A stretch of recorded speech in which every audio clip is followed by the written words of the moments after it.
Some kids labeled inattentive are actually just overwhelmed readers. A thing I think more parents and teachers need to understand is that academic overwhelm can sometimes look a lot like inattentiveness. When reading feels extremely difficult for a child, the brain often tries to avoid the task altogether.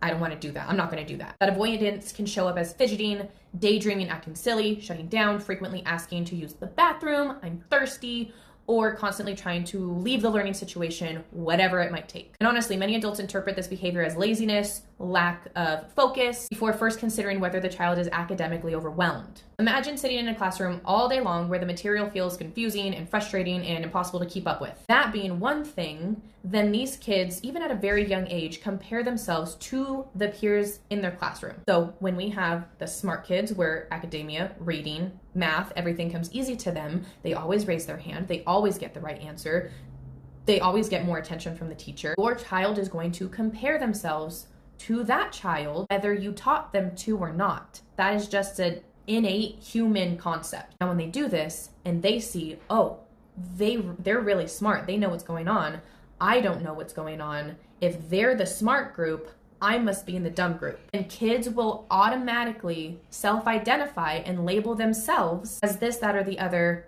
when they are comparing themselves to other peers in the classroom. Imagine this being you in your work environment. If this was your situation, you would probably start trying to escape the discomfort too.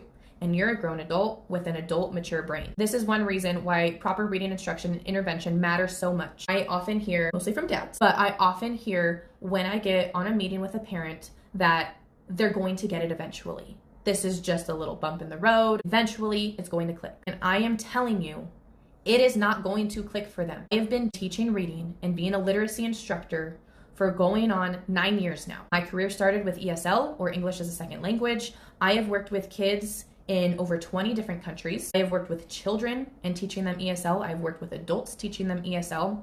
I have worked with kids in the United States, Canada, natural English speakers, immigrant households. And I am telling you, I have worked with over 8,000 individual students. They are not going to just get it. When children begin building real decoding and fluency skills, we often see confidence improve, avoidance decrease, and learning becomes significantly less emotionally draining. They start participating more in school, they raise their hand, and even you might think that it's unrelated, but the behavior issues at home are definitely spilling over from a very stressful academic environment in school. Now, I'm not saying every attention issue is caused by literacy struggles, but I do think academic overwhelm is often overlooked in conversations about behavior and about focus. Many struggling readers are working much harder than people realize just to get through the school day. Follow for literacy and child development support. If you want to better understand your child's reading strengths and weaknesses, book a reading assessment through the link